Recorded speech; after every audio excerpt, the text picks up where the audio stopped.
With Kenya and other African countries fast embracing nuclear technology, the role of the International Atomic Energy Agency IAEA in the shift to nuclear energy has been silent but loud.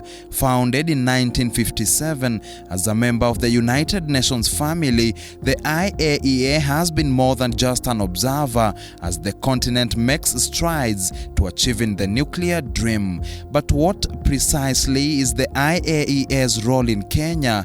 The director for the Division for Africa at the IAEA Department of Technical Cooperation, Professor Shaukat Abdulrazak, discusses. I'm pleased to be back home, and I'll be sharing with you some thoughts on what we do at the International Atomic Energy Agency. You'll have to forgive me. I thought Vienna was cold, but Nairobi was a little bit colder for me, so I've catched cold while in Nairobi.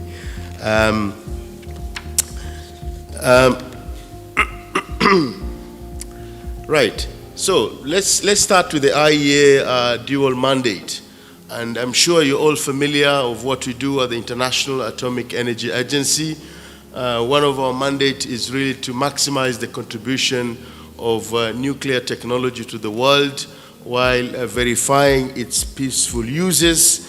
And where I am sitting, I am in charge of 45 countries in Africa, of which 26 are LDCs. So when we speak about nuclear science and technology, we face quite a number of challenges.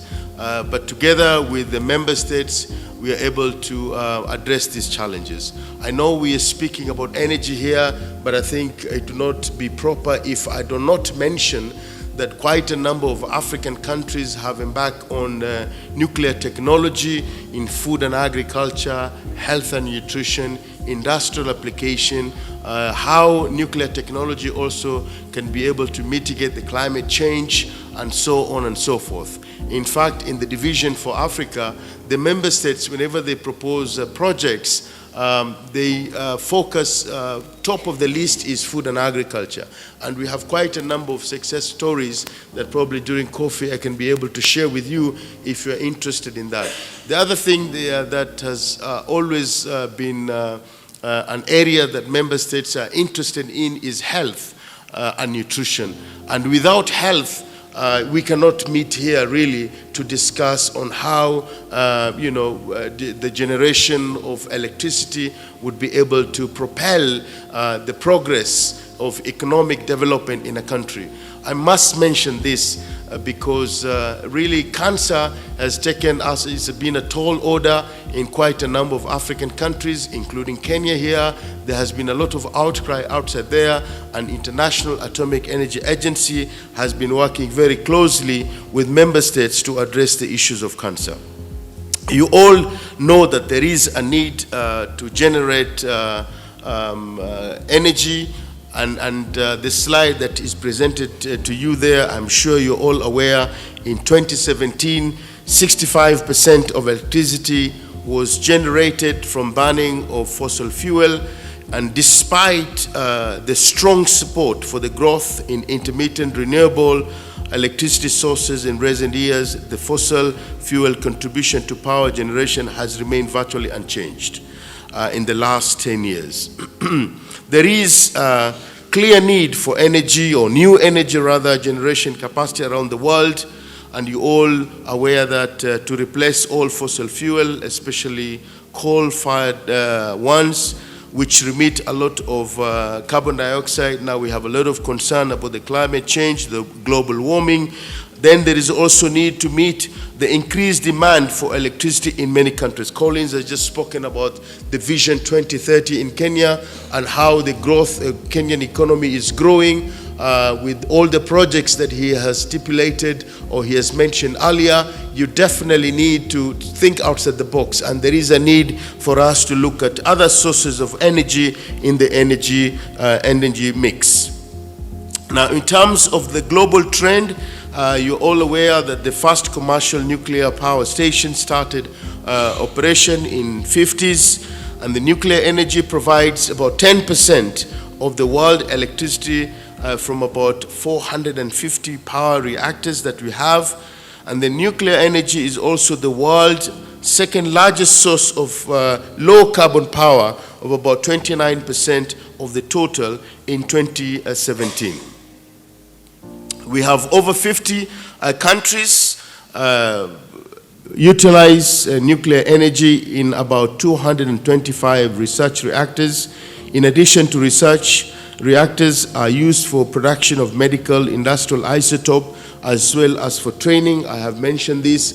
It is very important because quite a number of African countries now, they are also showing interest to have research reactor, Kenya being one of them. At the moment in Africa, we have 10 research reactors from 8 countries, and about 8 countries in Africa have started showing interest to have these research reactors, and we are working very closely with them. In 2018, nuclear plants supplied over 2,500 terawatts hour of electricity, up from 2,503 in 2017. This is the 6th consecutive year that the global nuclear generation has risen, with an output of 217 terawatt hour, higher than 2012. When you look at the generation of world electricity production in 2019, you will see coal is at the top, and then you have gas, hydro.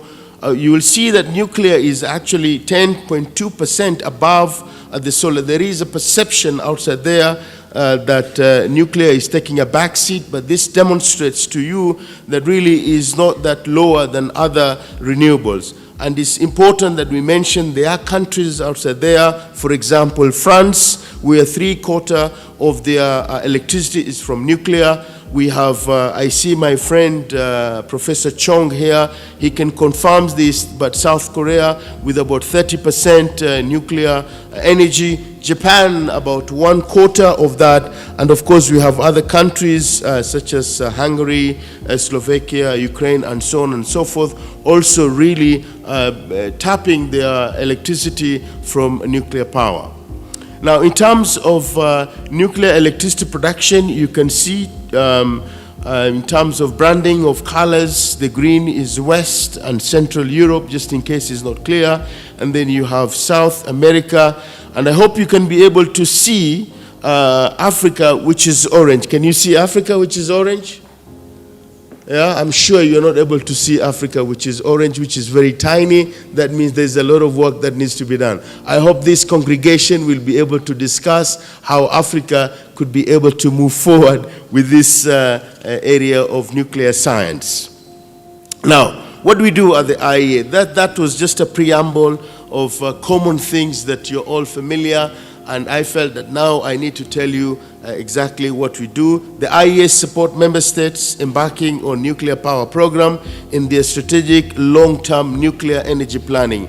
We always emphasize that when a country has decided that they would like to go nuclear, the IAEA is ready and work with those countries to ensure that we can be able to meet their needs, their demands, and the long-term vision in seeing that they can be able to have nuclear energy in their energy mix. The IAEA assists member states embarking on nuclear power program in developing their national nuclear infrastructure. And we have several tools that we use at the agency.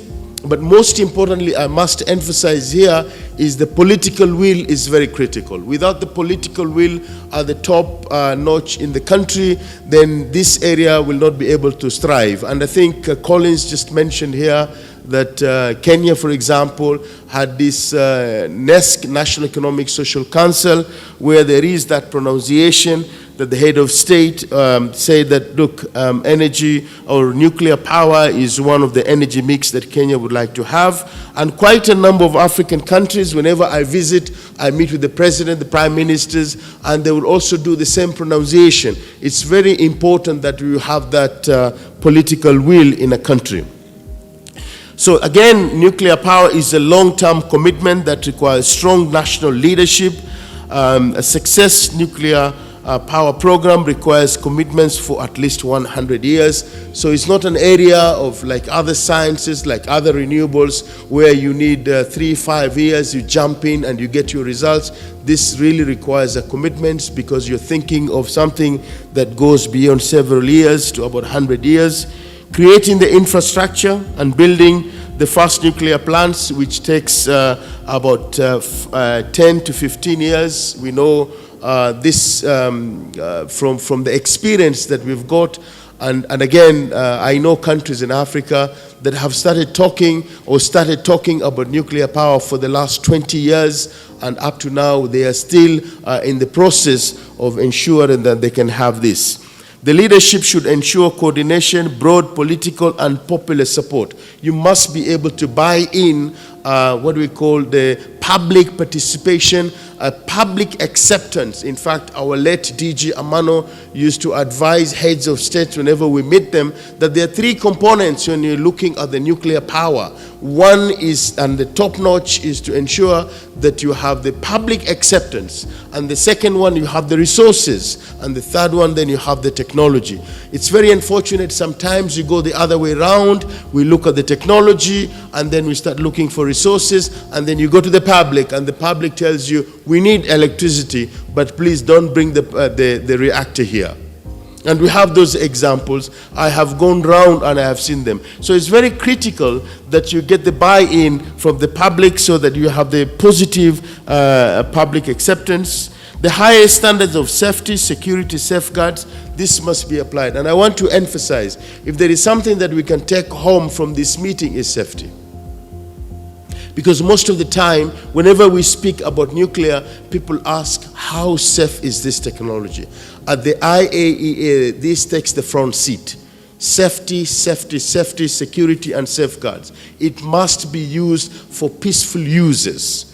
And we must be able to be safe and secure. We must have infrastructure. We must build infrastructure to ensure that this technology is used in a safely and secure manner.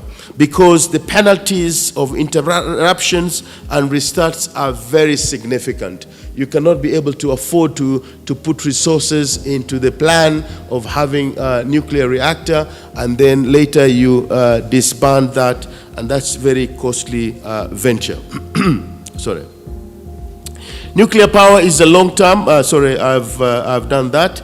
Let's look at the key organizations rather in a country. And normally we say the government will have NUPEA that really coordinates the overall responsibility for safety and security.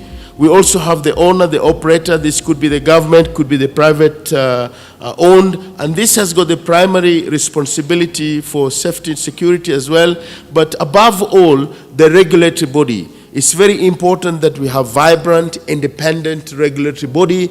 And when we talk about independency, we don't mean a regulatory body that stands on its own. It could be embedded in one of the ministries, but it's very important that they are very impartial. They can be able to make a decision, and they must be able to be independent and have that oversight authority on the areas of safety and security.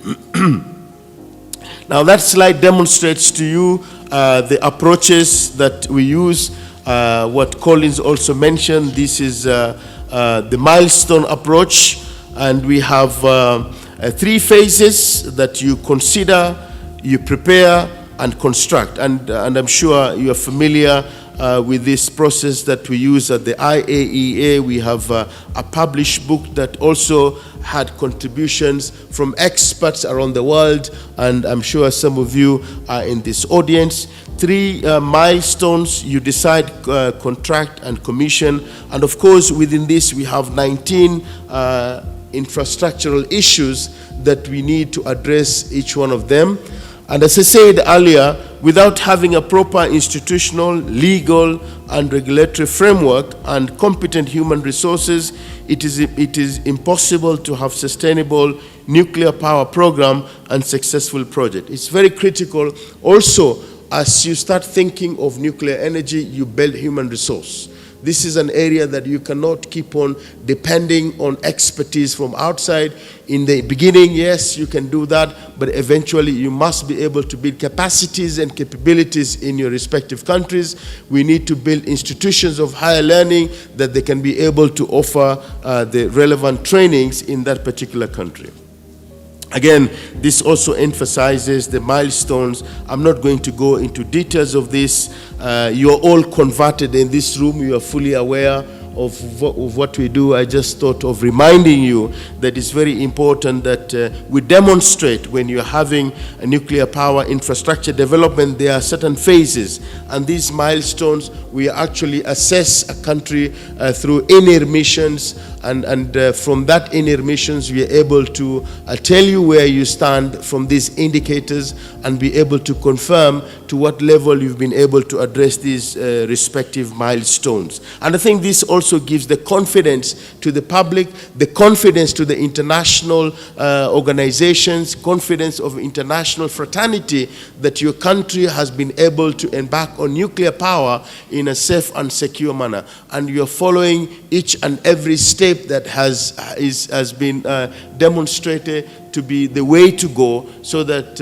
you can continue building that confidence. The confidence in you ensuring that you're using nuclear, or you're going to use nuclear in safe, secure manner and for peaceful uses, is very important. That is being demonstrated. We have done several inner missions in different parts of the world between 2009 to 2018, and you can see 27 inner missions, 23 main missions, and we have done 4 follow-up missions at the request of member states. We do not do any inner missions unless the member state requests us, and there is a process that we follow after the self-assessment. The experts do go to the country, and then we do agree on what areas that we look at after you have done your self-assessment, and we're able to advise you accordingly the areas that you need to work on. This is just few examples that the IAEA, we support member states through the technical cooperation. We have a TCF, Technical Cooperation Fund. We also have extra budgetary resources that we help member states.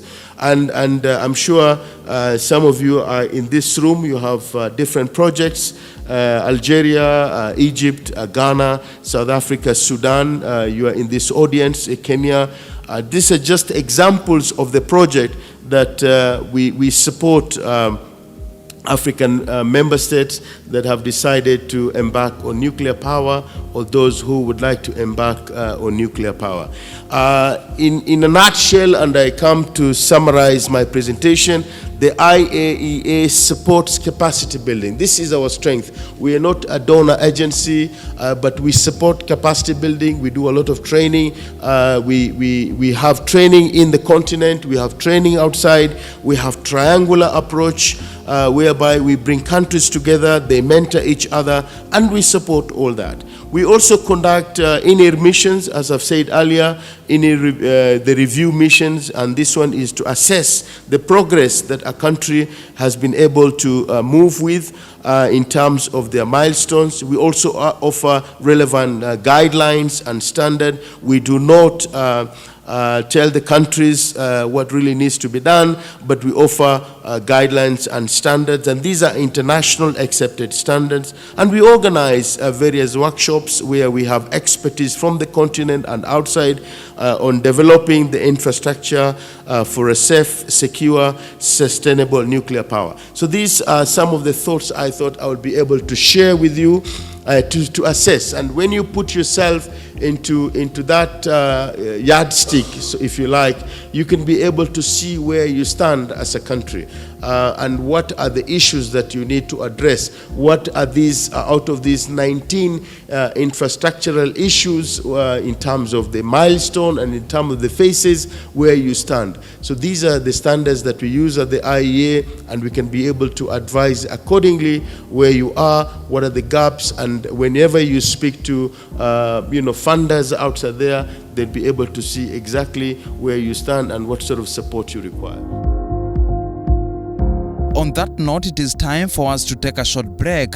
On the other end, we still have so much more in store for you, including women in nuclear, did you know, my view, and the IAEA in action segments. Don't go too far.